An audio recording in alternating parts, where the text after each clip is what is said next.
before we start the next session, we'll have the final two sessions for this evening, so hopefully we don't have long to go. Just to recap on the last session, does anyone have any questions or any feedback on what's been covered so far regarding the preconditions to spiritual openings? If you do, put your hands up. We'll pass the mic.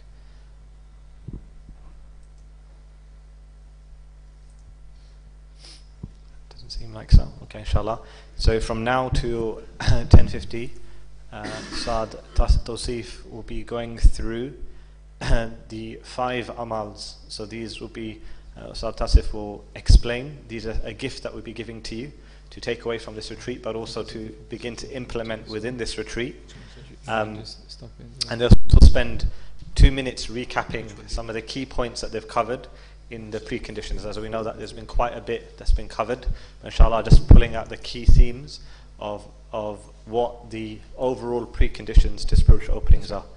So I'll just hand over to Saad Tasif just to run a quick summary, and then inshallah he's got until 10:50 to present what the 5 amals are.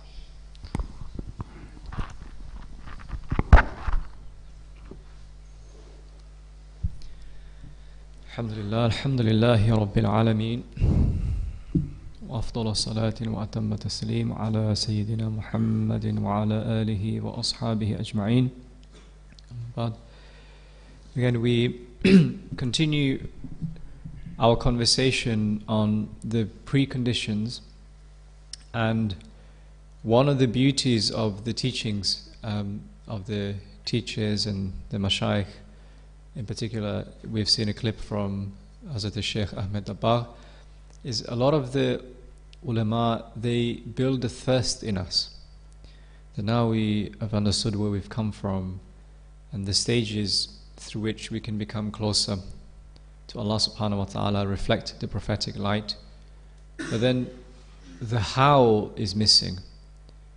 And now, briefly, we've talked about the how, but we want to break that even further into very practical, simple action that regardless of where you are in your journey, you can start with what we call the 5 amals or 5 actions.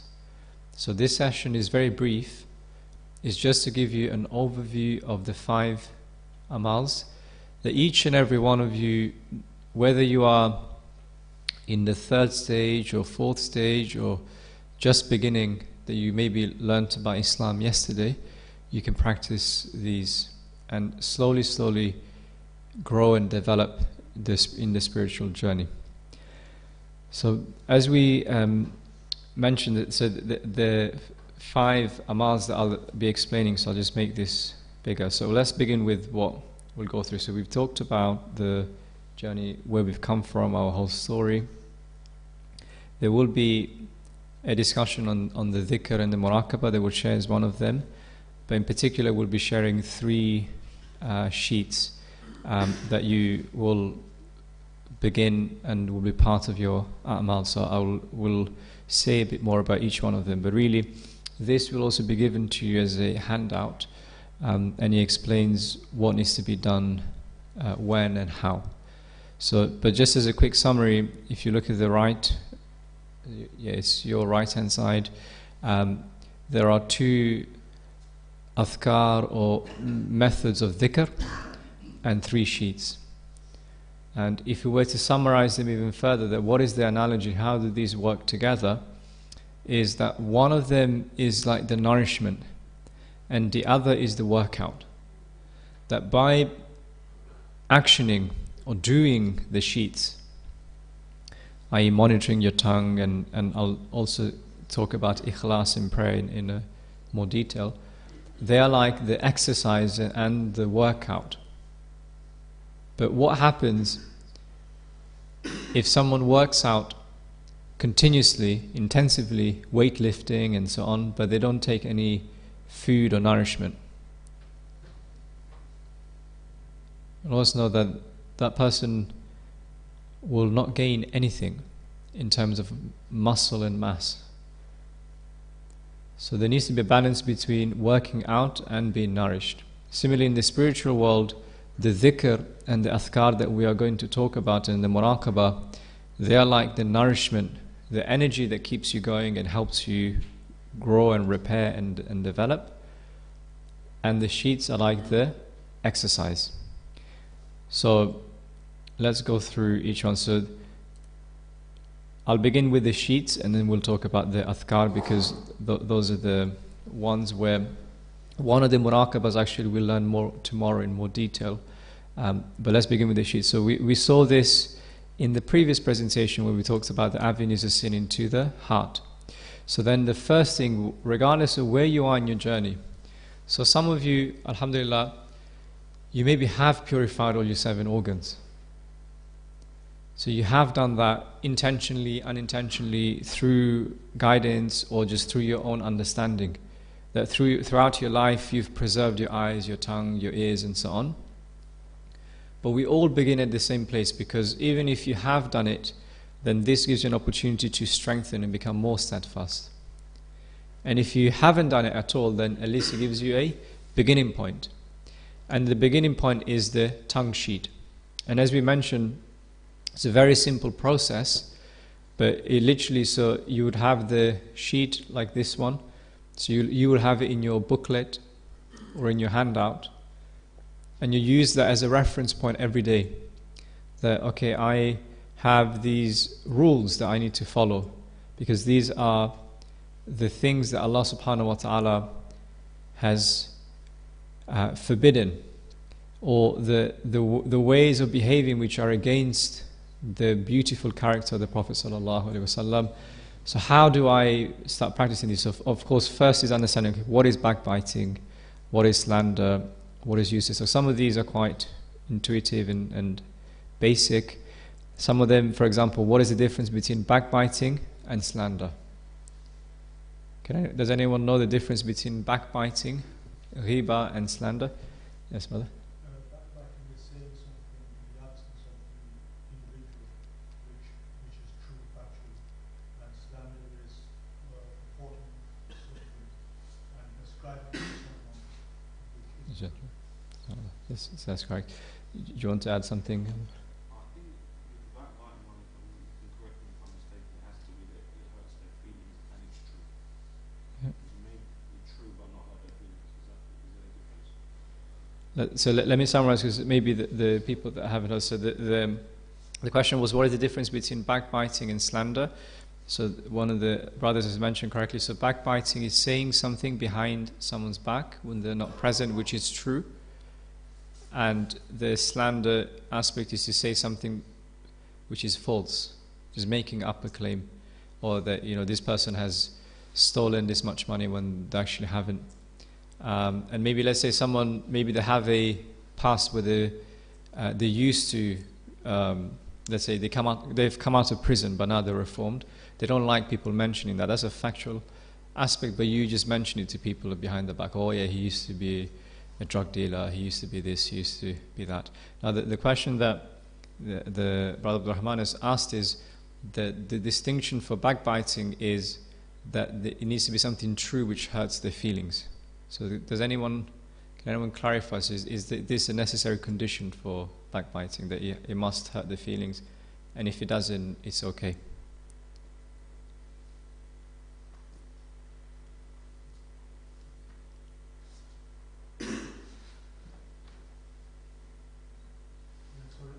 Yeah.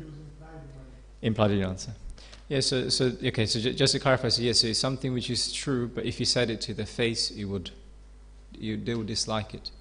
And I think this is probably one of the most sensitive areas, because most of us, even for example, sometimes we speak to our aunts and mothers, and we say to them, oh, you shouldn't say that. They say, oh, but it's true. It's true. And that's the definition of backbiting. You say, but you hurt the feeling. How would you feel if they said that about you? And then they realize, oh yes, that's not very nice. And so this is something that sometimes it becomes habitual.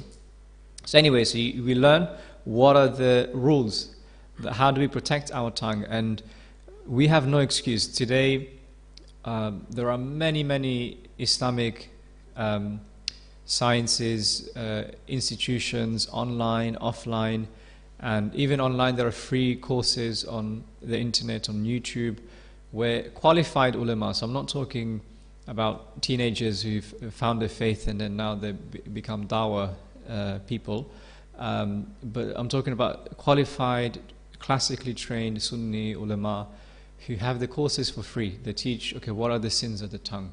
What are the sins of the eyes? So these things you can learn. You don't need, me or any other people to teach you. You can learn in your own pace. So you learn it, and then you say, okay, today is my start date. So what's the date today? The date today is 28th of December. So then we begin our journey in terms of purifying the body. So each day you monitor. So if you have committed any of these sins categorically, yes, you have ridiculed someone in a bad way, you have slandered someone, you cross, and then you pray Salatul Tawbah, because this is a sin. It's a violation against the Sunnah, against the Sharia of Allah subhanahu wa ta'ala.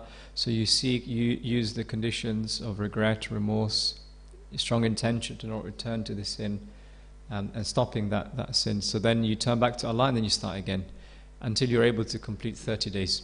So this is the first amal, or the first action, that all of us, whether we are super scholars, super knowledgeable or not, we should begin with. And we begin that today, inshallah. So you'll I believe you receive your booklets for the next session. And all of us, also nowadays there are maybe 1,000, 2,000 habit tracking apps that you can use as well. That you don't even need, if you don't like paper, you can use your phone to just track the habit of the tongue sheet. So this is a very practical way, that step by step. And then when you add to that the support of the mentor and the teacher, so let's say you're stuck, then you seek the help. Okay, look, I keep swearing when I get angry. What do I do? Then the teacher, the mentors, they know how to handle these situations. They can help you. So it's almost foolproof. And this is almost common sense now, that for a lot of people say, oh, I find it difficult to lose weight, I find it difficult to keep fit. And then they suddenly do it. How? Oh, I got a personal trainer. It costs me a bit of money, but it works. Why does a personal trainer work? One is obviously the commitment that you're paying money, so you need to show up. But also having someone who knows more, they've been through the process, they themselves practice, they themselves have high health and nutrition, they make your life a lot easier, because they can just give you the shortcut.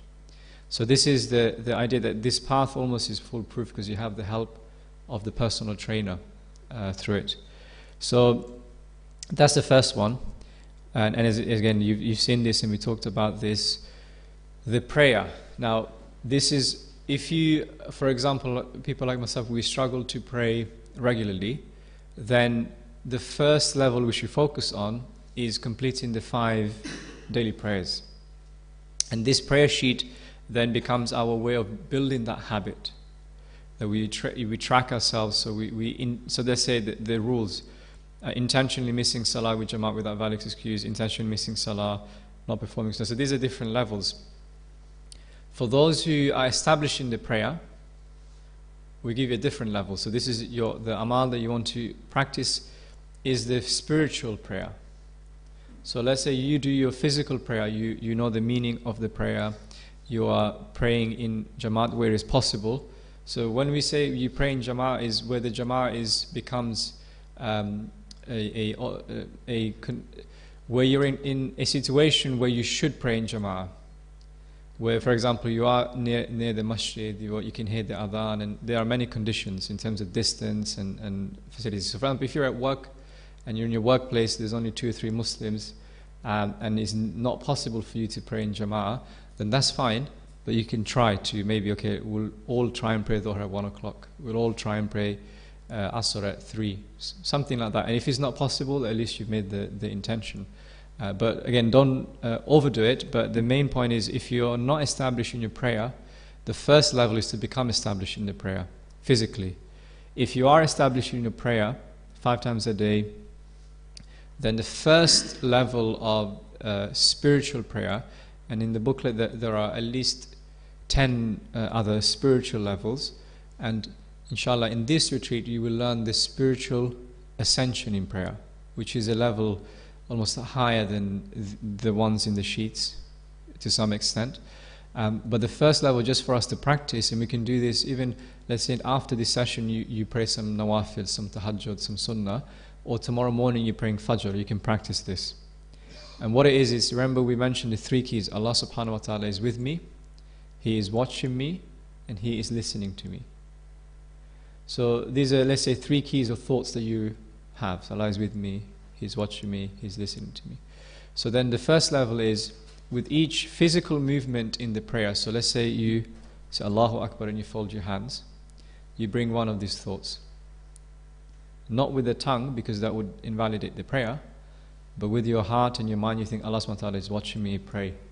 And then you go in ruku, this is another movement, and you again bring a thought, Allah subhanahu wa ta'ala is with me, or He's watching me, or He's listening. So with each movement, then you stand up, Sami Allahu liman hamida, again you bring the thought. So you practice this. The first time you do it, maybe the whole prayer goes and you didn't even think of it once. But you try again and again. So each day you build this practice in you. So those who are established in the prayer, they should do this amal, the three keys, with each movement. And when you've completed the 30 days, again your personal trainer, the mentor, the teacher, they will prescribe the next level, and then the next level, and the next level. But alhamdulillah, all of us here are blessed that we will learn the miraj, the ascension in prayer. There's a question whether... I just wanted to confirm, so for example, there's 10 spiritual prayers. Now, if one is, let's say, becomes very established in this mirage. 1 second, just get the mic, sorry. So I just wanted to confirm what you said. For example, I've been on the course for a while now, and I have certain levels on the spiritual prayer. But then when you do the mirage salah, does it now those 10 levels you don't have to worry about? Is that what you're now saying? Is that what you said? So what I'm saying is, I think for those who, all of us that are beginning, we will focus on these 5 amals. So then for individual situations, you can, again, this is the beauty of having the personal trainers, that for some people, perhaps they don't need to focus on the sheet per se, they need to focus on establishing the ascension prayer and making that a consistent habit. For some people, we still need to focus on each of the sessions. So this is something that someone who, again, who speaks from experience and knowledge can advise, inshallah. But I think what I'm saying is, for all of us, these 5 amals that we're describing is something that we can begin today. So if you are not established in prayer, we mentioned, you become established. If you are established, you begin to practice this level. When you learn, and as I mentioned, those stars are much more knowledgeable and qualified, then they can also clarify. So once you have learned and established the ascension prayer, how does this relate to the prayer sheets, inshallah? But hopefully this is clear. Is there any question on how anyone would start, for example, from scratch? Good. Yes. Yeah. On the tongue, you mentioned that you need to, if you commit one of those acts, then you need to do Salatul Tawbah and start again. Now, is there a prerequisite to also seek forgiveness from the individual as well? That's right. So for the conditions of Tawbah are 4 or 3, depending on the act. So when the course is taught in more detail, we can explain from Quran and Sunnah kind of where this comes from. I'll just summarize this, it's made simple. So whenever we're performing Tawbah, there are 4 conditions. So one, the obvious one, is you stop the sin. And this might not make sense for some sins. You're like, oh, why would I continue and then I'll stop? But there are some sins that are continuous. For example, if you are earning haram income, and each month you take, let's say, £1,000 from illegal means, you need to stop that before you make Tawbah. You can't say, oh, let me get one more, I'll make Tawbah this month, I'll get it the next month. It has to be stopped. So that's the first one. The second one, as you mentioned, you have the strong intention to never commit this sin again, and the manifestation, the proof that this intention is strong is that you're cutting the means to the sin. If you're not taking the practical steps to cut the means, that means your intention is questionable. So if you know that you commit this sin when you go with this particular person or in this particular place, then you have to cut that off. So this is the second. And the third is remorse. That you have the feeling of guilt. And this is another gift and gem from the mashayikh is, let's say you don't feel remorse. Can you still do tawbah and fulfill the condition? Like just naturally thinking about the sin, you're like, you know what, I'm going to stop doing it. I have intention not to do it again, but I don't feel anything. I don't feel remorse. So the mashayikh, they mentioned that you can bring yourself in this state of remorse. So then when you perform the tawbah, you are in this state of remorse by bringing a thought. And that thought is, imagine if, this is mentioned from the awliya, we can make it more, let's say, give a more contemporary example, but the example they give is, imagine you go hunting, and instead of shooting the beast that you are hunting, by accident you shoot your own son. That what level of regret and remorse you will feel. That what have I done? Or, you know, oh God, how is this possible? What will happen? So this is, again, is a deep teaching because he shows you the link between thought and states and how you can induce certain states. But it's helpful for us because sometimes we've done the sin so many times, the same thing so many times that we don't feel the remorse. So, but we want to bring ourselves in the state of remorse. So our tawbah has a level of acceptance and sincerity and presence. And the fourth one that is very important, the brother mentioned, is if any right of the creation has been violated, then it needs to be amended. So if you have taken money illegally from someone, then it needs to be returned. If you have backbitten someone, you've said something about them, you need to seek the forgiveness. And this is a beauty. So I used to say to the teacher, I don't have it in me to go and tell someone that, I've said this about you. Yeah, I don't have that in me. So that at least you can ask generally. That, brother, if I've ever said anything, please forgive me. At least you can ask generally. Right? And of course, the true sincerity is in asking and saying, look, I said this and this is, and also that brings a level of remorse that if it wasn't such a big deal, then why am I so ashamed to ask forgiveness? It must have been something serious. And that's, our tongue, we cause so much, like many family feuds, family issues are caused just by a few words that are uttered or not. So this is why the tongue is the first organ that the mashayikh, particularly in here, they emphasize. And also from the ahadith, we know that in the meaning that whoever preserves the tongue and the private parts, I promise them, guarantee them Jannah, in the words of the Messenger of Allah in the meaning. Anyway, so this is the tongue, the prayer, and one of my favorite ones, the sincerity. So which precondition, so first precondition body, second precondition mind, third precondition heart, fourth precondition enlightenment. At which precondition or stage was sincerity in? Naki? First or third? Yeah. I've just heard third, I'll be honest, but I think it's first. Which one? It was the first time. The first one, not quite. So we said that the first stage is body. So that's the organs, so the eyes, the hand, purifying those, right? Yeah. So which one? Is the next one's tongue, isn't it? The next one is mind. Mind, okay. Mind, so body, mind, heart, and then enlightenment. So where does sincerity fall, do you think? In the heart, or the third stage. Right, so this is a quality, if we bring back the slides, is one of the qualities of the heart. They're being sincere with Allah subhanahu wa ta'ala. Yeah. But because these are some of the deeply embedded qualities they need to nurture over over a long period of time, we all begin with the ikhlas. Also because we know of the importance of niyyah, importance of intention and sincerity. Yeah. The innamal a'malu bin niyyah, that every action is by intention. That a small intention, someone maybe he walks to Medina, from Maidenhead, but he did it to show off. So a big action. He walked,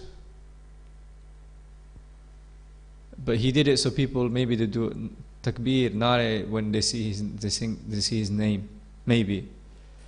So it's just, his intention was small. He just wanted the recognition of people. Someone does a small act. He picks up some dirt from the floor, but his intention is, I want to keep the house of Allah subhanahu wa ta'ala clean, because this is an honorable, this is the house of Allah subhanahu wa ta'ala. Small action, but his intention is big.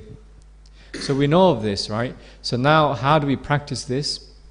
Is we have the first level. All of us begin the ikhlas sheet at the first level, and the rule is simple. So for all major good deeds, fara'id, let's say. So again, think back to the ahadith that my slave draws near me through the obligatory. So in the obligatory, we refresh the intention at the beginning, at the middle, and at the end. So if you're, let's say we pray in Salatul Fajr. At the beginning of the prayer, Ya Allah, I am praying this for your pleasure and your reward. And then when you are in, you stand back up from the first rak'ah, that's halfway through the prayer. Again, you bring the thought that, Ya Allah, maybe in between my intention wavered. That maybe it became about showing to people that I'm so pious, now I bring myself again, Ya Allah, it is for your pleasure and your reward. And again at the end is for your pleasure and your reward. So slowly the seeker is like building this quality of sincerity through all of the actions. And it sounds so simple, but once you practice it, you will see, like now we mentioned, tomorrow Salatul Fajr you can practice. You can practice the 3 sheets from tomorrow morning.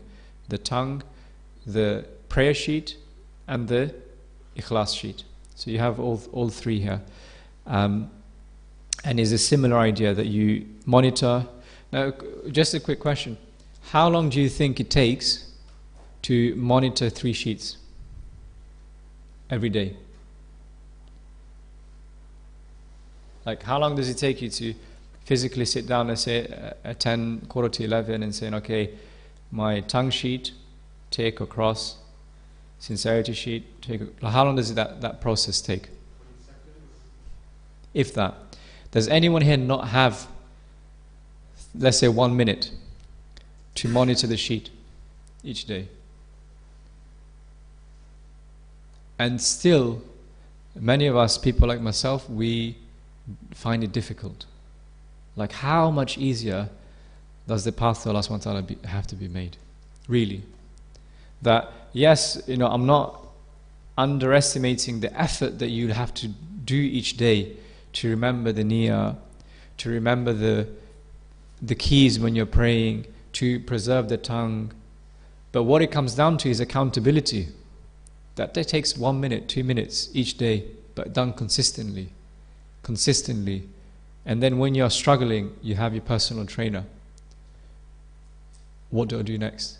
I'm stuck on this. What do I do next?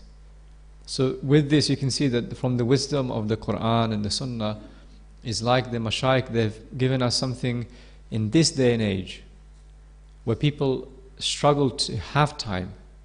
We have very little barakah in our time, but they've given us a solution which is very, as you said, 20 seconds, 30 seconds a day. You don't have to give up your job. You don't have to give up your family, your family, your business. It becomes a means of getting closer to Allah subhanahu wa ta'ala. That the way you now interact with them, as we saw that if you give preference to Allah, the Sunnah, you're fulfilling the rights of creation. So if you help them, you fulfill the rights of your wife, your children, you're getting closer to Allah subhanahu wa ta'ala. So this is again the sheet example.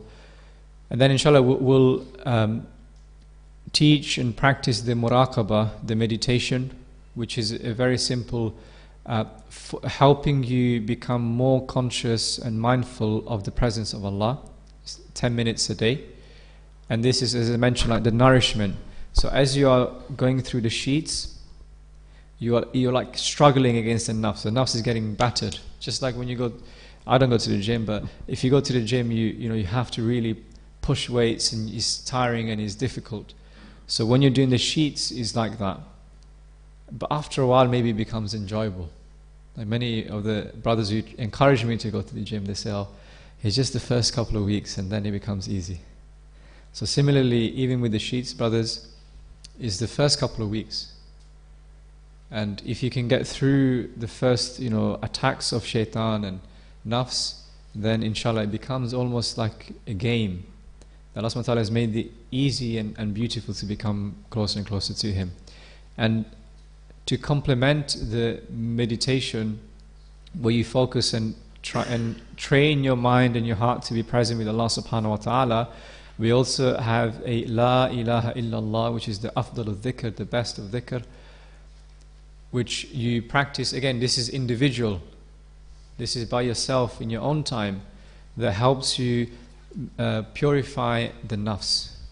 So as you're doing La ilaha illallah, there's a particular focus that you have, and this can be taught again individually when you have your one-to-ones, or also you can ask. There are many brothers here who are more qualified even than myself, that can teach you. They can show you, okay, this is how the La ilaha dhikr works. If you have any questions about the sheets, you can ask them. But also now the purpose of this spiritual retreat is to give you that push and motivation by tasting and experiencing the unseen. The yaqeen and the belief increases in the individual. And then things like overcoming the tongue, focusing on the prayer, is so much easier. That this is, as we mentioned, the preconditions for a real opening, a purification of the body, the mind, the heart, and then enlightening oneself with the love of Allah subhanahu wa ta'ala and the sunnah. So again, inshallah, these 5 amals we will repeat again tomorrow and the day after, so you will settle. But these are like the gifts that you can take away and practice from tomorrow even. And again, we will again go through how the dhikr and the muraqabah works in the coming sessions. Jazakallah khair, I think. Jazakallah khair, Ustad Tawseef. So, as many of you have received these books, we'll go through it just before our next session commences at 11. Just before we move on, we've covered quite a lot of content just today, and we mentioned we're going to be starting the practicals. But it's really important that we are all clear about having some understanding of the basic theory. So if you don't mind, I'm going to either pick on people, or I'd like for people to put their hands up. And I'm going to ask some open questions just to get an understanding of how much you've understood, or of at least what's been covered. So just the first question, can anyone tell me the 4 preconditions to spiritual openings? I'm not going to ask you, Shaukat, you know it. Go on, brother. You mean the preconditions of the preconditions? I've just asked for the preconditions, the 4 preconditions. Presence of Allah, presence of the Prophet, compassion upon creation, and presence of Allah. Okay, so those are the 4 objectives. So those are the 4 objectives of the pleasure of Allah subhanahu wa ta'ala. But I've asked for the 4 what does a precondition mean? First of all, let's start with that. So someone put the hand up. What's a precondition? Something you do before you actually fit. So for example, let's take wudu. Wudu is a precondition to what? Salah. And if you're not able to do your wudu, is your salah valid? No. Right, so we understand what precondition is. So what? Hands up.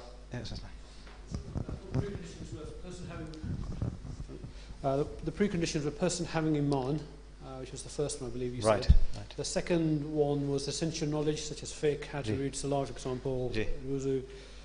Third one was doing tawbah, repentance. And the fourth one was mujahidah, striving towards achieving what you would like to do. Okay, mashallah. So those that you've named are the 4, and unfortunately I'm going to use the same word, preconditions to the 4 preconditions. So let's call them 4 foundations to the 4 preconditions, but they're not the 4 preconditions. Can I have someone else? But you've answered a question which I was going to ask after, which is what are the 4 preconditions to the preconditions? Bismillah. Purification of the body, of the mind, Mashallah. of the soul, of the heart, And and of the- enlightenment. Okay, mashallah. So these are the 4 preconditions to spiritual openings. The purification of the body, the purification of the mind, the purification of the heart, and the purification of the soul. So when one aligns his physical body and the way he acts, his thoughts and his heart, his qualities, with who? The messenger of Allah subhanahu wa ta'ala. Then one, as Imam Qurtubi mentions, then Allah subhanahu wa ta'ala blesses them with their closeness and ma'rifah. And this is where really and truly, this is where the awliya Allah, this is what they achieved. They went through the purification and mujahidah, and then they attained the closeness of Allah subhanahu wa ta'ala and the knowledge of the unseen. So just to summarize, so these are the 4 preconditions of the spiritual openings. Now these amals that have been shared with you by Brother Tawsif, this is how you start that journey. Do you understand? So what we've shared with you today is a gift. That every single person here has opportunity to start that journey of the purification of the body. So that's the 30 days of the tongue. The purification of the heart, which is a sincerity. The prayer sheet. And then there's a dhikr of muraqabah. Now the muraqabah will be covered, inshallah, tomorrow. We'll be going through the methodology of what muraqabah is and what the muraqabah dua is. And these are daily practices. And the reason why we've given them to you today, although some of you may be on, mashallah, I recognize some brothers who've been here for some time, so they may have been doing this for years and maybe on the 3rd stage. Some of you, I imagine many of you are just starting today, at least officially. The reason why we're getting you to start today is that they will benefit you for the sessions to come. That when one starts something sincerely for the sake of Allah subhanahu wa ta'ala, that if you are to die in that state, Allah will resurrect you as if you completed all of it. Think of that. Yeah, that if you were to die, just imagine you just did 1 day of the tongue, but you had the sincere intention that, oh Allah, I'm doing this for the pleasure of Allah subhanahu wa ta'ala and I'm starting today. If your life was to be taken in that state, then you'll be resurrected as if you completed every single one of these. This is the fadl of Allah subhanahu wa ta'ala. This is the mercy of Allah.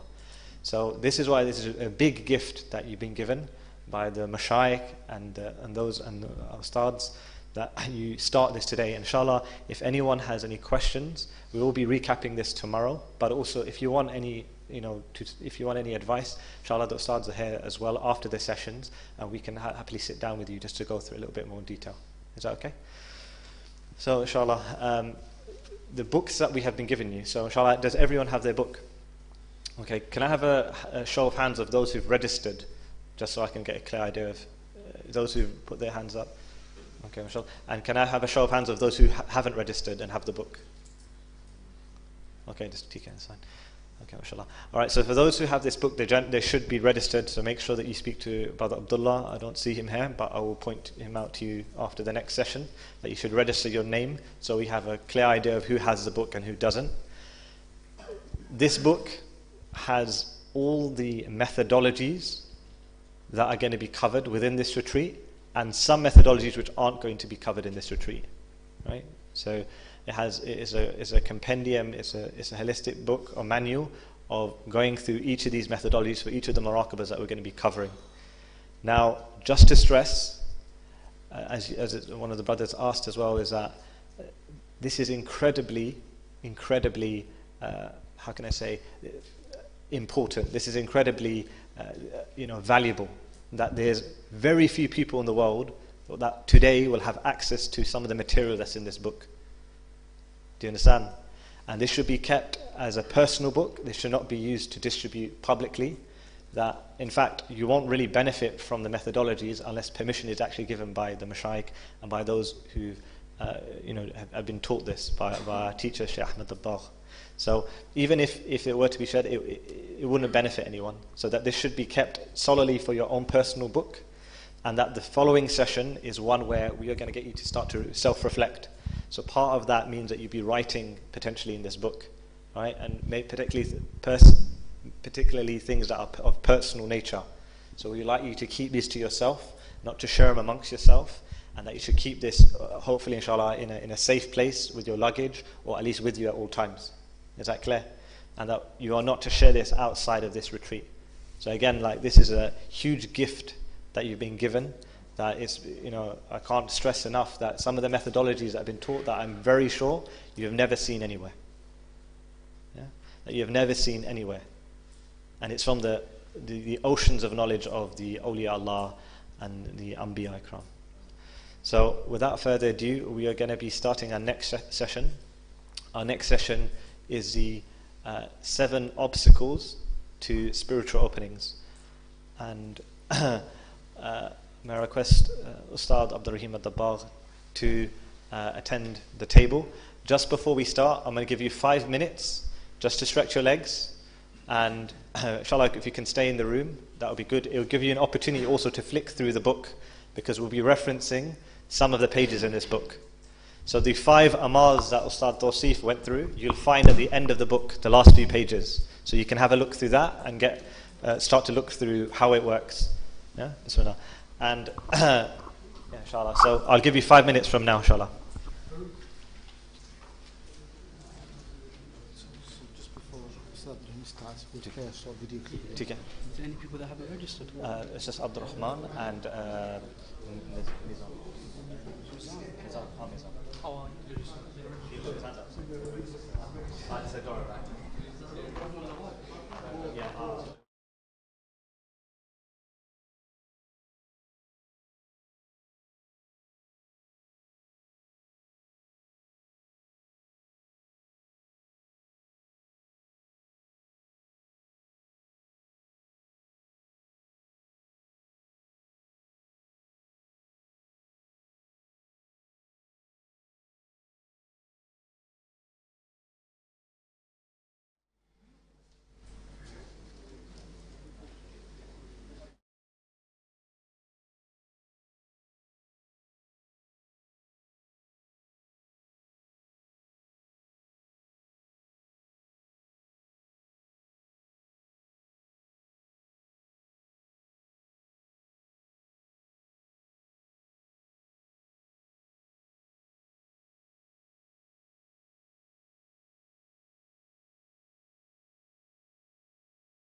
circle. For the brothers at the back, I'd encourage you to move forward, inshallah. There's going to be things that are going to be shared on the slides, so it's best to see the screen, inshallah. So for those brothers in the back, yeah. Alright, Bismillahirrahmanirrahim. So before we start this session, and actually what you'll find is before we start any of our sessions, we'll first begin with a reminder from our teacher, Sayyidina Shaykh Ahmad Dabbagh.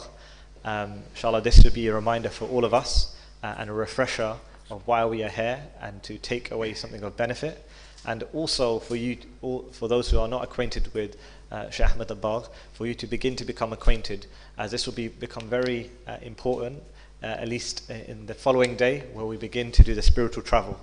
We will explain the role of the teacher, and so for those who haven't met the teacher or who haven't heard of the teacher, this is a good opportunity for you to become more familiar with them and familiar with their teachings and the manner of how they has conveyed this message. So inshallah, we will be starting this short video, and then after inshallah I will introduce you to Ustad Abdul Rahim. Now what Shaitan does is that when you do a sin and you do tawbah. The tawbah is again a wonderful thing and a blessing which Allah subhanahu wa ta'ala has given us. How? There is nothing in this world by which you can travel back in time. That you sit on a vehicle, although the scientists say that they can do it somehow, but it's not materialized, that you can go into the past like in 2001 what happened and you fix the matter or you change things and make it good and come back. You cannot visit. The past you cannot visit. But Allah Azza wa Jal has given this vehicle called Tawbah on which you sit. It has 4 wheels or wings on which you sit. It can travel back in time, in the past. तौबा जो है वो जहाज है, वो ship है कि जिसमें बंदा बैठ के अपने माजी में जा सकते हैं, travel back in time and fix whatever wrong he's done 10 years before, 20 years before, 30 years before, and he can come back. फिर वापस आ सकते हैं. तो ये तौबा वो चीज है. The तौबा is that the wonderfulness. That you sit on it, it has 4 conditions, 4 wheels, wings. You sit on it, you go back. For example, in 2001, you've done something bad. You can't go back in time, but yes, through tawbah, you can go back in time, fix it, and then there you are. Now consider कि ये कितनी अल्लाह चीज है, how wonderful thing it is. So that is something which Allah subhanahu wa ta'ala has given by which you travel back in time, back in time and fix. यही बंदा कहता है मैं नहीं, अगर काश मैं वापस चला जाऊं, काश मैं जिंदगी इस तरह गुजारी होती, but तौबा can do that. It can fix the wrongs of the past easily.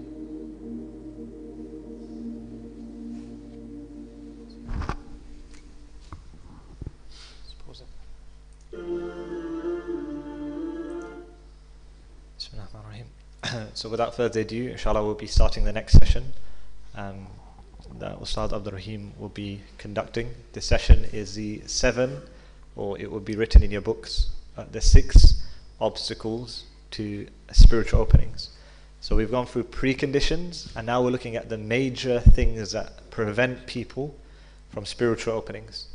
So hopefully the manner of this session will be self-evaluation. What that means is that you'll be thinking about how does this apply to me? Which one of these is affecting me?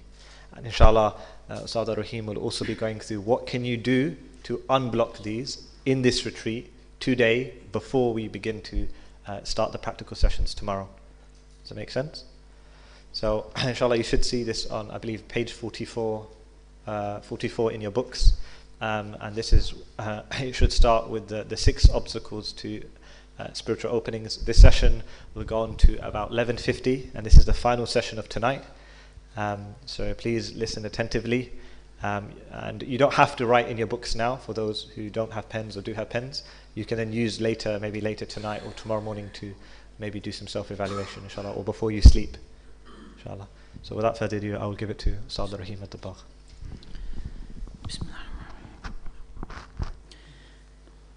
نحمده ونصلي ونسلم على رسوله الكريم أما بعد فأعوذ بالله من الشيطان الرجيم بسم الله الرحمن الرحيم الصلاة والسلام عليك يا رسول الله الصلاة والسلام عليك يا حبيب الله السلام علينا وعلى عباد الله الصالحين أما بعد. All praise belongs to Allah Azza wa Jal, who has given us time to reflect and to become near to Him, and all salutations and salam belongs to the Prophet sallallahu alaihi wasallam and all the pious and righteous who have shown us the righteous way towards the closeness of Allah Azza wa Jal. Alhamdulillah, you have been going through some of the theory, and we will now be going through the 7 major obstacles of spiritual opening. So what are the obstacles? So this is the thing. What is the thing that is blocking me towards Allah Azza wa Jal? This is what this is about. What is it that is stopping me from coming closer to Allah Azza wa Jal? So in dunya, people have reviews.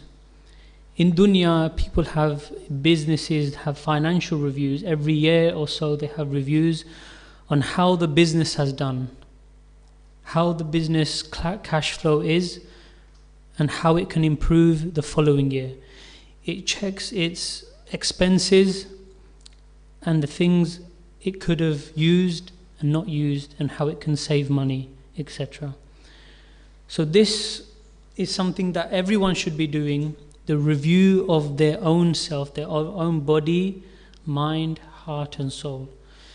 It's like the Sayyidina Hazrat Ali radiallahu anhu once said that a person should be accountable. He should account for himself before he is accounted in the Day of Judgment. So every single one of us have accountability, that how we used our day, how we used our life, how we used the blessings that Allah Azza wa Jal has given us. Blessings of the eyes, blessings of the body, everything is accountable. So now you have to be accountable for these things. And sometimes things become an obstacle. We don't review ourselves enough to see what are the obstacles that are hindering us towards the closeness of Allah Azza wa Jal. What is the obstacle that is taking us further away of reaching Allah Azza wa Jal? So a person should review himself. So sometimes we advise that a person should review at least in a 24 hours. He should check himself. What has he done today? How was his day like? How has he spent his time? How has he used his body, mind, heart and soul? How has he used his wealth, etc. So some people do it every week, some people do it every month, some people do it every year, and some people never do it. A lot of people do it only in Ramadan. Then after Ramadan finishes, they stop. So now we're going to be looking at every single person in your own individual self. But like the Ustaz have mentioned, this book that you received, this is a gift. This is a gift for each and every single one of you, a gift from the teacher, Sheikh Ahmad Dabba. Physically they could not come to give it to you themselves, but at least spiritually, and we are saying that this is a gift from them. So you should treasure this. This is a full spiritual manual of how a person can get the nearness to Allah Azza wa Jal, and how a person can be opened into the spiritual world. So you should take care of these things. You shouldn't leave it on the floor or somewhere lying there. This is your own personal journey. How people value when they have a gold, a piece of gold, a bar of gold, how they value this. How they value a diamond, how they value this. What to say about the names and the words and the remembrance of Allah Azza wa Jal. Your journey, your full map towards the closeness of Allah. So a person should take care of this. So like as it's been mentioned, this is your personal book. You should write on it in your own accord, but we're just going to go through very briefly some of the summary of each point. So it makes you think and triggers you that what is the obstacle? Because every single one of us knows what our obstacles are, but we haven't really looked at it in more detail. So we'll look at it first now. So the first thing is that there are 7 obstacles to spiritual opening. In your books it's mentioned 6, but there are 7. So number 1 is the body, mind, heart, soul's relationship with Allah Azza wa Jal. So the body, mind, heart and soul's relationship with Allah Azza wa Jal. So what is it, the relationship between yourself and Allah Azza wa Jal? That's the first thing. Second thing is the spiritual relationship a person has with Allah Azza wa Jal. What is the spiritual relationship? And we'll go in more detail. Third thing, obstacle that people have in the spiritual opening is the major life problems that person is going through. It distracts them from Allah Azza wa Jal. So instead of Allah being the objective, their objective becomes the problem. How can I resolve this? Oh, this is taking over my time, my mind space, my free time, everything. So sometimes people go through major life problems, and that can be a distraction or a obstacle for the person.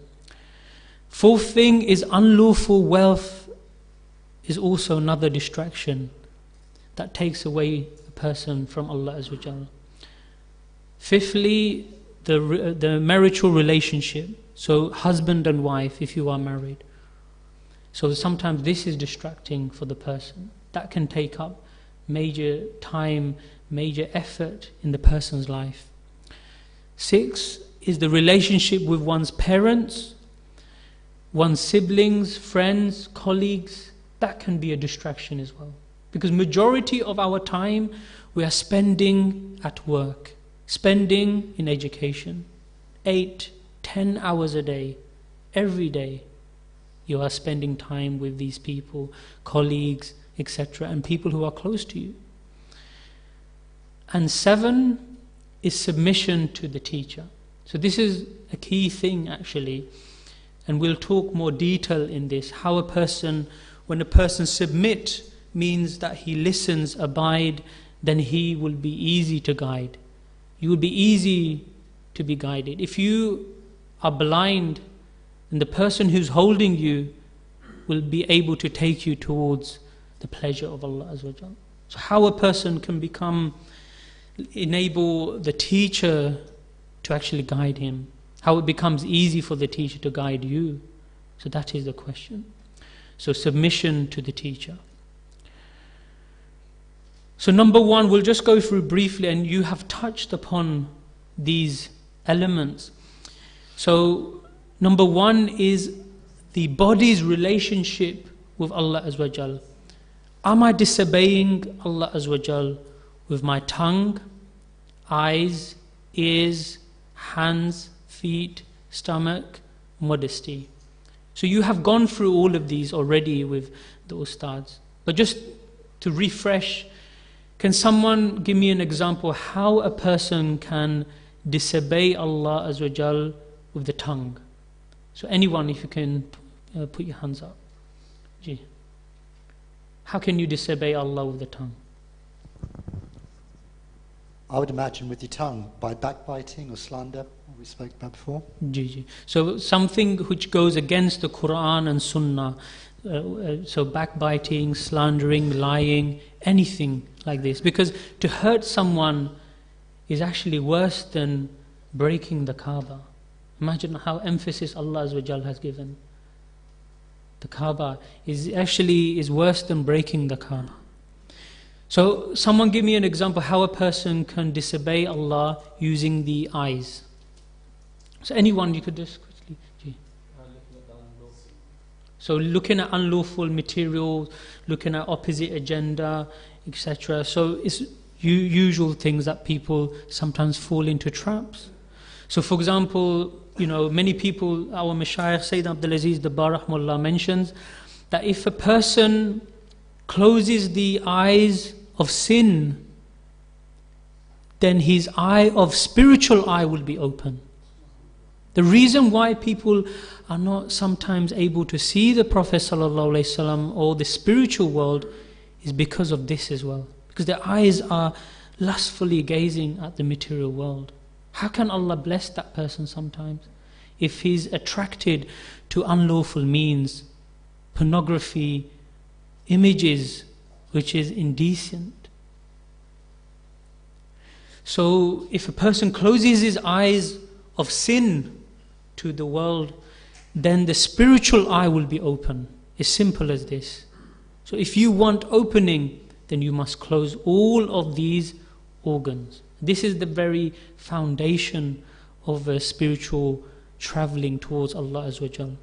So the ears is someone who listens to backbiting or music, etc. So anything which disobeys Allah using this organ. The hands committing fraud, hitting someone, etc. Unlawfully touching someone. The feet going towards places, unlawfully driving, etc. Stomach, unlawful eating of non-halal things, overeating, etc. And modesty, keeping that clean, not to do zina, but using it as towards nikah. So inshallah, these things have already mentioned. So this is to do with the body. So you can see that how your body becomes an obstacle for you. Yourself is the obstacle. Allah has never given you an obstacle. People have created obstacles themselves. That is the problem. So how a person and why a person is distracted from these means. Okay, next part is how his mind's relationship of Allah Azza wa Jal is. So do I entertain the thoughts against the command of Allah? So what that means is that how do I use the mind? When you are alone, how do you use it? You're with people, you have no choice. You're in the mosque with people, you're conversing with people. But when you are alone during the day, what comes into your mind mostly? That is the question. So do I entertain the thoughts against Allah's command? Do I plan sin? How I'm going to fraudulently earn money? What am I going to say to the government? This is always constantly in the mind. How can I defraud this person? So how can Allah subhanahu wa ta'ala bless that person? Sometimes it's to do with this. Do I think bad of other Muslims? So this is a thing that someone tells you, oh, you know what, brother, I have seen so-and-so, he was drinking and, he had a can of lager, and he was doing this and that, and I saw him in the club. So what happens to that person? Automatically thoughts begin to come. And oh yeah, now it makes sense. Yeah, I saw him the other day alone, he was with friend. So instead of defending that person, you rather add things. You're thinking bad of your fellow Muslim more. Before thinking of anything bad, you should 100 times think of something good about that person. You should defend your fellow Muslims. That's how it should be. But instead, what people are doing, they're adding more. Yes, I can confirm this. I saw him with this girl as well. Yes, and then he was in this club. This is the nature now. So how can you have spiritual opening if your mindset is like this? Always thinking bad. So a person should stop and defend. Like you would want others to defend you. Rather, he was not drunk. Rather, he was maybe feeling dizzy. You should defend him. Actually, I think he was dizzy on that day, he mentioned to me. So can you see the mindset that a person should be having, the mindset he shouldn't be having? So another question comes to mind, am I heedless of Allah's remembrance, and how often? So the question is, how often do I remember Allah? How often am I away from Allah Azza wa Jal? Is it 24 hours? Is it 1 hour? Is it half a day? Is it only when I'm with certain people? So this is how you can distinguish yourself, that when I am with this person, I actually don't remember Allah Azza wa Jal. So they might be a distraction for you. Or when I am doing this task, when I'm watching this thing. So everything you should be actually taking to a sign and actually inspecting. So remember, like a plumber, he checks to see if there's any leakage. So every single one of us who should think is that my body is like a plumbing system. Where are the leaks? Where are the leaks? Is it coming from here? Is it coming from my eyes? Is it coming from my body? Is it coming from my mind? And your aim is to fix this leak. That's how the mindset should be. Is to find and fix. So the next part is that do I practice more negative thinking or positive thinking? So during the day, am I always in a positive mindset or a negative mindset? How do I take the day comes? Someone tells you something happened. So let me give you an example and tell me how it can be looked at in a positive way and how can you look at in a negative way. So for example, you're on a bus and you have money, just say £100 you have on you, and you placed it on the table, or placed it on your seat, inside your bag, and then you get off the bus and the money is gone.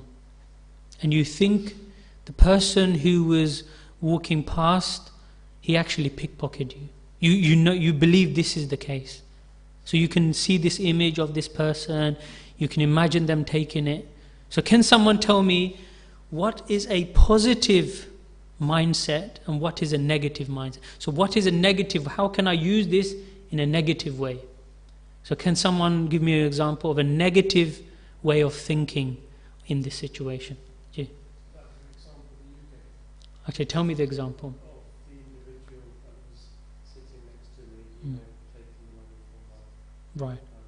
A positive example would be, I may have got this. MashaAllah. So the brother is saying is that the mindset could be that you accuse without even seeing or witnessing someone else of taking this money.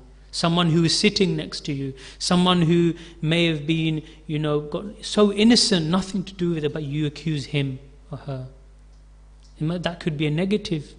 And the positive, like the brother said, is that maybe I've lost it.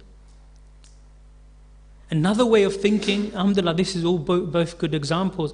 Another way of thinking is that a person becomes angry. Because if I find him, let me go and find him, I'm going to teach him a lesson. So people's mindset even becomes wild in order to harm this person now. That's negative thinking. And positive thinking would be even, nothing belongs to me. Everything belongs to Allah Azza wa Jalla. This money I had was not even mine. So it belongs to Allah and is returned to Allah Azza wa Jalla. This is why we say Inna lillahi wa inna ilayhi raji'un. So everything belongs to Allah Azza wa Jalla. Whenever any negativity comes, anything situation comes, you remember that everything belongs to Allah Azza wa Jalla. So this is just an example. So how is my mindset in the day? Positive or negative? So it's something that you can judge.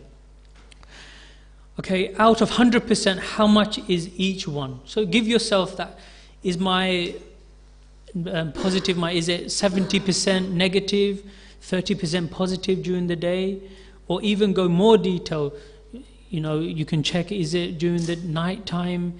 Is it only 5%, I'm not thinking, or 10%? Whatever percentage you know best.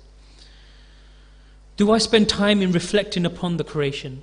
So how often do you reflect upon the creation of Allah Azza wa Jalla? So that what that means is that when I look at the creation, do I take a lesson from it? Am I taking a lesson from the creation? So people wondering, look, oh, this, this seaside is really nice. Yeah, I wish I could go on. But they don't take a lesson from it. So tell me a lesson. If I give you an example, a sun, what is the lesson? When you look at the sun, obviously people are looking outside. The sun is not there now, but it will come inshallah tomorrow. But if the sun was there, how can a lesson be brought from the sun? So someone give me an example of this. If you give me an example, brother. At the back. Helps to see. So the sea, oh, mashallah, so you're saying the sun radiates the earth. Is that what you're saying? Helps to see? So if I'm looking at the sun, what lesson can I draw from the sun? Taking lesson from the creation. So one example, the sun. The warmth. So what reminds you of warmth? Sorry? So it reminds us of maybe Jahannam. The heat of Jahannam. Even though the sun is billions of miles away, people get sunburned. But what to say in the day of judgment? What suffering that people will be going through? What to say about the heat of the fire? Can you see how you can take a lesson from that? But in the positive note, imagine the sun. It gives so warmth that even plants, if there was no sun, no heat, then there would be no plants. There would be no greenery in this world. So can you see how my mindset has become? What to say about, I'll give you another example. What to say about the tree? What lesson can you draw from the tree?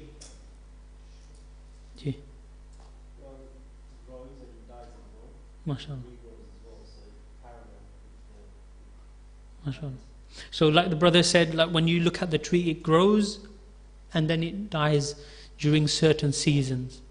So this is also how people are leaving this world as well. Do you know there's only one tree that actually always has green? The evergreen tree. It actually, if it's winter or summer, it doesn't matter, it's still green. This is how our iman should be. Instead of being like seasons, like the tree, it dies and it grows, dies and grows, and we should be constant. We should always be living. We should always be energized to reaching the pleasure. Always be growing in greenery, in closeness. Can you see the mindset a person has?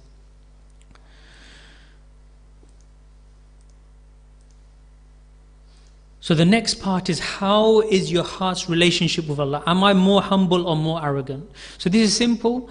It's that many of you, mashallah, are on chairs. But has anyone really asked the people who are sitting on the floor, brother, do you want to sit on my seat or anything? So this is really being humble, when you actually give your place for someone else. So can you see the mindset a person has, that he thinks of others as well? And here it says arrogance, when you think you deserve something more. You think, because I'm a businessman, I'm rich, I deserve to be seated. I deserve that people, give me titles and they speak to me first. When the attribute is not towards Allah, it's to yourself. You're attributing it to you. I am rich because of myself. I have reached this status because of me. This is arrogancy. You have put in others down and putting yourself up. Whereas humbleness, you putting yourself down and putting others up. Saying, you are better, you deserve a seat, you deserve to enter through this door before me. Giving your seat to others. So so reflect on your time, reflect on your day. How has my day has become? So I'm going through this trying to go through very quickly. I only have few minutes left. Am I more grateful or more ungrateful? This is easy to understand. Do I appreciate the blessings or don't I? Am I grateful for the blessings, the eyes, the tongue? Am I using it? Being grateful is using it in the lawful means. Ungrateful is when you have the blessing and you waste it. Like water is being wasted. That's a blessing. You're ungrateful, so you waste the water. You're ungrateful, so use your whole body to commit sin, etc. So am I more patient or more impatient? This is self-explanatory really. Am I willing to wait, or do I want everything now? Is it about me, myself, and I, or is it about everyone? How often do I repent? It is said that the Prophet ﷺ used to repent 70 times in one sitting. In one sitting, every time they used to sit, they used to repent. But why did they repent? They are sinless. They showed this because we should repent. We are in need of repenting. It's an example for us. How often do I repent?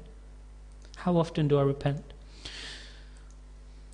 So repentance can be any time. So you can repent now and say, "Oh Allah, today onwards I want to start your journey." And the fourth aspect, still on the first level, is how is your soul's relationship with Allah Azza wa Jal? How often in 24 hours do I spend in the presence of Allah Azza wa Jal? So in 24 hours, how often do I actually think of Allah, that Allah is watching me, seeing me, present with me? How often do I spend this time? Do I remember Allah more of the time, or do I remember my desires? How often do I remember Allah? Do I think about Allah or myself? What do I think about? So do I love the Prophet ﷺ, Rasulullah ﷺ, more than my parents, spouse, children, and myself? So this is actually the definition of Iman, really. Definition of belief. That when you love the Prophet ﷺ more than anyone and everyone. So how much do you love the Prophet ﷺ? So this is the question that you should be asking. How often do I remember him ﷺ? How often do I follow him in their sunnah? Do I follow other people's lifestyle? What do I follow? So this is something that you should be able to answer. Do I yearn to save the ummah from Jahannam, hell, or am I always thinking about myself? So am I always thinking about myself? Am I being selfish or selfless? Selfish, thinking about myself, or am I thinking about others? How can I save them? The greatest example of saving anyone is to save yourself first. Then you can save others. Like for example, if someone can't swim, but he can't swim, but he's trying to save someone else who can't swim, then instead of saving that person, he will be on top of them as well, and they will both be in the bottom of the sea. So learn to save yourself, then help others as well. So this is how this is the sunnah of the Prophet ﷺ, which they have taught everyone. Okay, am I a slave to my feelings, or my feelings my slave? Who is in control? Is your feelings, are you listening to your feelings? Or you must go to sleep, so I am sleeping at the time of Fajr? Who is in control? Who is sitting in the plane, like has been mentioned in that diagram? Is shaitan sitting there? Is your nafs sitting there? Or are you sitting there? You are the one who's in control, not your feelings. You are the servant of Allah, not the servant of feelings. So this is how a person's mindset should be.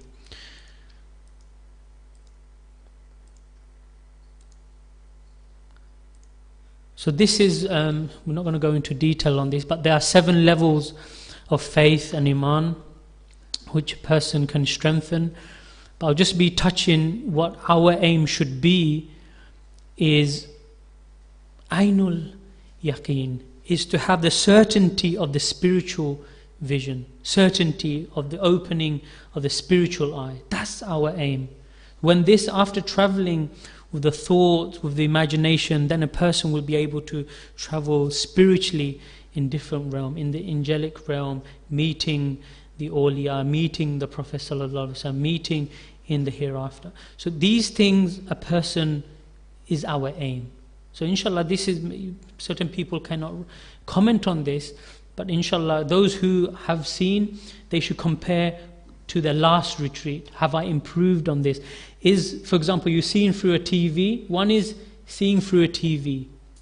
One is someone describing you, this is how it's the images of the TV. That's one level.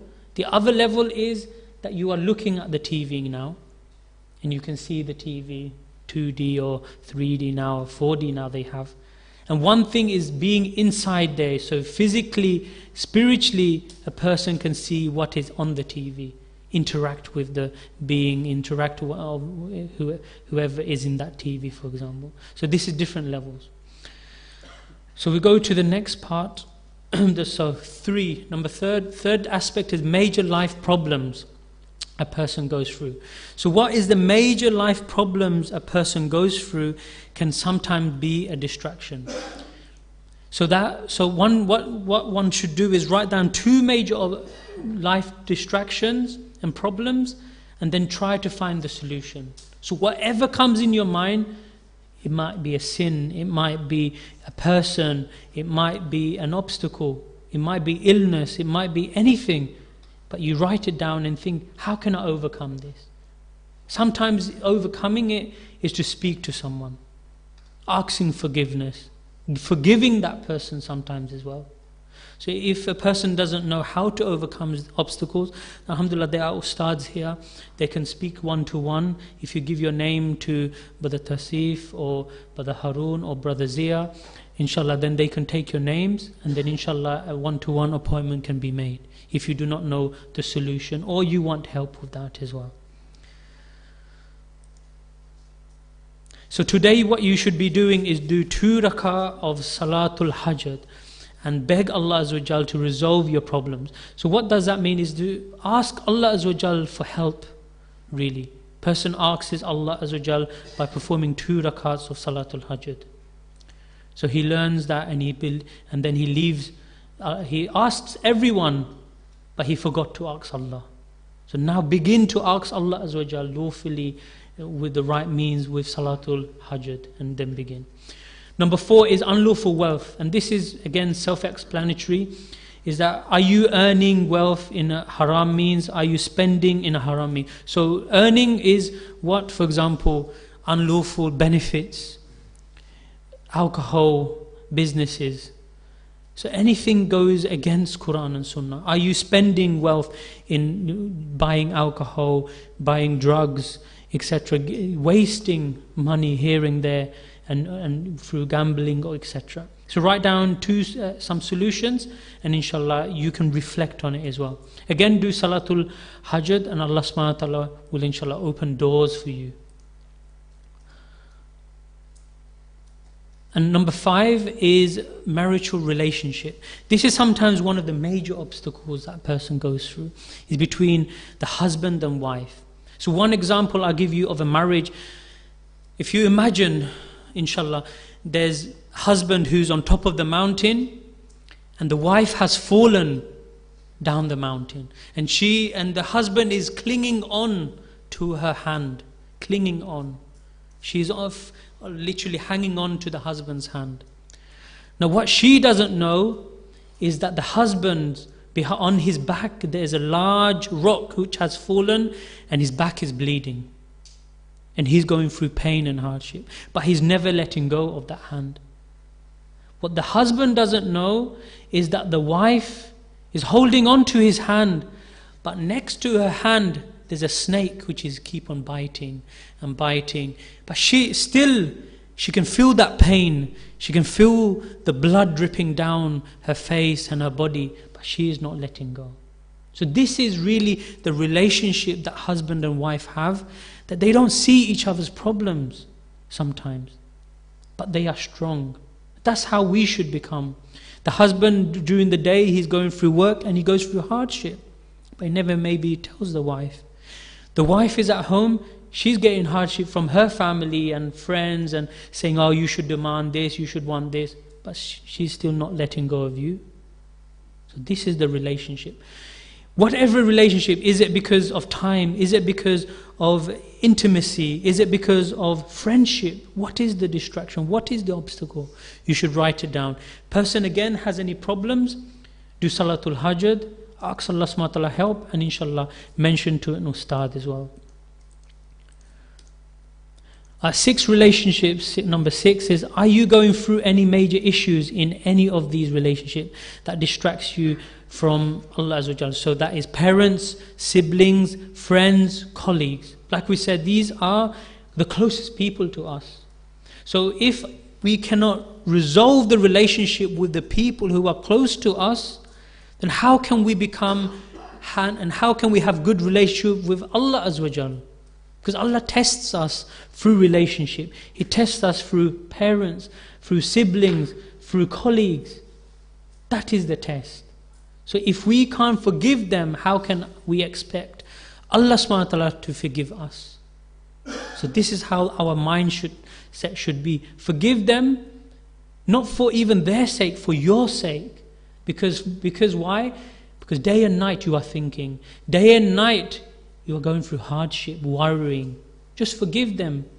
And then you see that worry will go and the relationship will be as one again. Simple as that. Before people die, people leave this world and it's too late. Again, do Salatul Hajj on this and pray to Allah Azza wa Jal. And the last thing, the 7th thing, is submission to the teacher. So this is actually the most important thing, is that submission.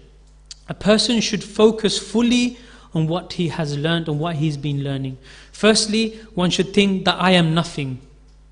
I am nothing and I do not know anything. I am nothing and I know nothing as well. So like I gave you the example, think that you are blind. Think you know nothing. In order for the teacher to guide you, if you become like this, then you are easy to be guided. That's simple as this, inshallah. And by following this, inshallah, you'll be easily be guided through this spiritual path. The hardest thing is that when you have misconception, I know this, I've learned this from this sheikh, why is this sheikh saying different? If you learn all of this, then you wouldn't be here. You would have found the door to the key of the closeness of Allah. Because we haven't, this is why we are here. That's the first thing, is to admit that I don't know anything. That's why I'm here. Then you be easily led, easily taken to the hand of the Prophet ﷺ. So inshallah, this is the 7th part. And just to summarize, the first part is the body, mind, heart, soul's relationship with Allah. Can someone tell me what is the second obstacle that person has? I've given you the first one because it was easy. Now what is the second obstacle a person goes through in the spiritual opening? One's spiritual relationship. So it's like the closeness and the time that a person uses, etc. His mental thought. Okay, third thing is major life problems distracts a person. So what is the fourth thing? Unlawful wealth. So unlawful wealth is the fourth thing. Number 5, marital relationship and problems. And 6, relationship with parents, siblings, colleagues, etc. And the 7th one is submission. So inshallah, now you have an idea where you are. What is your obstacle? So like I said, really every single one of you knows what the obstacles are in your life. What is distracting you? What is taking you away from becoming close to Allah? And you still, if you do not know, then inshallah you can speak to one of the ustads and they will help you to find this as well, inshallah. So may Allah Azza wa Jalla enable us to overcome these obstacles and enable us to all open the door and opening to the spiritual world. So inshallah, if there's any questions, inshallah, you can ask now. Just put your hands up if you have any questions. So I went through only a quick summary of everything. So inshallah, in your own time, in detail, reflect on it and then go through it and answer these questions. These books are for you to mark and go through as well, inshallah.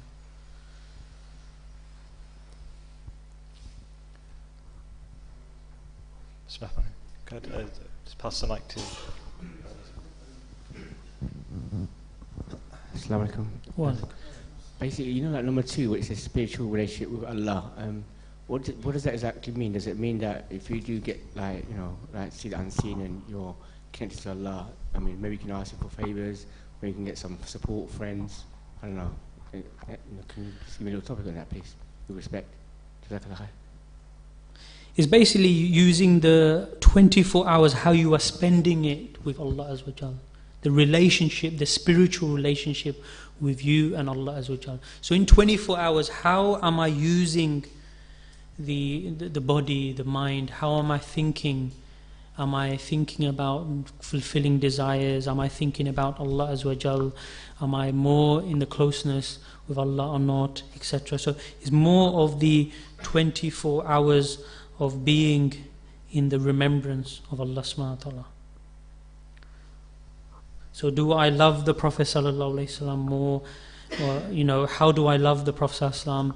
Is by following the sunnah. So really it is the 24-hour presence of Allah subhanahu wa ta'ala. Am I in the presence of Allah, or am I in the presence of my desires majority of the time? What goes through my mind throughout the whole day? What do I think about majority of the time?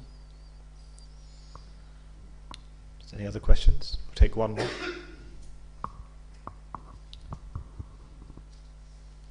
Shall I take that as a no? Jazakallah khairan for Abdul Rahim for going through these 7 obstacles, and is a lesson for me and you, for us to reflect on. This is the last session for today, so we did promise that today would be going through more of the theoretical aspects, but inshallah tomorrow we'll be going through the practical methodology, and inshallah by midday tomorrow you'll be actually trying and traversing on the spiritual travel. So we ensure that you should get some good rest and good night's sleep. Just to go through the schedule for now. So for now you have rest time until 6:30. So 6:30 a.m. you are to rest. I would definitely recommend that you rest. You don't sit up and chit-chatter. You don't sit up and check the football. That actually you use this time to rehabilitate yourself, because tomorrow we need you fresh. We need you to have energy. We need you to have concentration and focus, because the actual practical sessions will take energy from you. Yeah, they will take a lot of energy and focus from you. So we can't have you sleeping at midway through the session and then say, I didn't see anything, I didn't go anywhere. Well, you didn't sleep, right? So just to elaborate on what Brother Mizan has mentioned about, the whole point of us being here is to reconnect the spiritual relationship with Allah subhanahu wa ta'ala. So that's the reason why we're here, is the connection between you and Allah Azza wa Jal. How a person can change his mindset, that he can spiritually travel. This is why we're here. How can you spiritually travel in the presence of the Prophet sallallahu alaihi wasallam, in the presence of the angelic world, etc. So like we talked about, Ainul Yaqeen, the eye of certainty, how can that become open? So whenever you are even walking, talking, etc., your body is here, but your mind and heart is with Allah Azza wa Jal, is as though you're seeing the Prophet sallallahu alaihi wasallam, like has been mentioned, like you are with the companions following the Prophet. So this is really, that spiritual relationship is why every one of us is here, to try and attain some level of it. So as mentioned, that tomorrow you're to wake up, you've got to sleep from now to 6:30, then it's Fajr Jamaat at 7. At 7:30 will be breakfast, and then our first session, which will be the methodology of spiritual travel, will be starting at 8:15 in the morning. So we need you to be rested, and we need you to be sufficiently, you need to have your food, and ensure that you don't stay up and chit-chat. The reason why we're very strict on the schedule is, if like the Ustad Tawsif mentioned, that historically that the awliya Allah will go through long hardship and mujahidah to attain, after many years, the unveilings of the unseen. Yeah. After many years, and for the short period of time that you're here, one of the great saints, Imam Abu Hassan Ali Ash-Shadili rahimahullah ta'ala, mentions that if you spend 2 or 3 days in the manner which I ask you to, so in the way that I ask you to, and you fully commit, if you have not understood your purpose of life, and if your spiritual eye has not opened, then leave me. So we're not here to, keep you here for very long, for years and years, and yes, we're going to take you here. We're here to achieve that in these 2 or 3 days. So have the mindset that I'm going to fully commit to the schedule, I'm going to fully commit in the sessions, I'm going to be fully present in the sessions because I want to attain Ainul Yaqeen. Is that clear? Yeah. So this is why we're here, and this is also by the guidance of the great saints of the past. Right? So yeah, just use this opportunity to, before you sleep, Sada Rahim al-Tabagh mentioned that do Salat al-Tawbah, do Salat al-Hajjah, if not today. If any of you have the opportunity, wake up for Tahajjud, and if you can, in your own privacy, do your the Salat al-Tawbah and Salat al-Hajjah then. There's a special fadila in the time of Tahajjud where Allah subhanahu wa ta'ala, in a manner that befits Him, descends to the first heaven and says, is there any servant that requests anything from me? Is there any servant that requires my forgiveness? And may this be a night of change. Make this that night of change. Make this that night where you say, I'm going to make that difference. I'm going to remove those blockages and be of those companions that the Prophet ﷺ mentioned, that this companion that walks through the door is a person of Jannah. And when the companions observed what he did something very simple. All he did was, before he slept, he didn't do any extra additional nawafil or pray tahajjud excessively or recite Quran. All he did was something simple, which was what? He emptied his heart and he forgave those who harmed him. So may we be those type of people that use this night to make that change, use this night to make that in sincere intention. And inshallah that tomorrow, that when we start the practical methodology, that we should start with no blockages and completely focused on attaining the closeness of Allah subhanahu wa ta'ala. So without further ado, inshallah, you all can go and rest now. If anyone has any questions, I'll be here. No. So that's right. So there's no requirement that you have to do tahajjud. That's not part of the schedule. That's merely if you feel like you're well rested and there's something that you do. I assume that all of you do tahajjud regularly. So I wouldn't expect anything less. But if you do, that's something that you do. Then alhamdulillah, it's not a requirement at all. You can do it before you sleep, or when a time that you find before the next session, inshallah. And just be prepared for tomorrow. That's the priority, inshallah. Subhanaka wa bihamdika, la ilaha illa anta, astaghfiruka.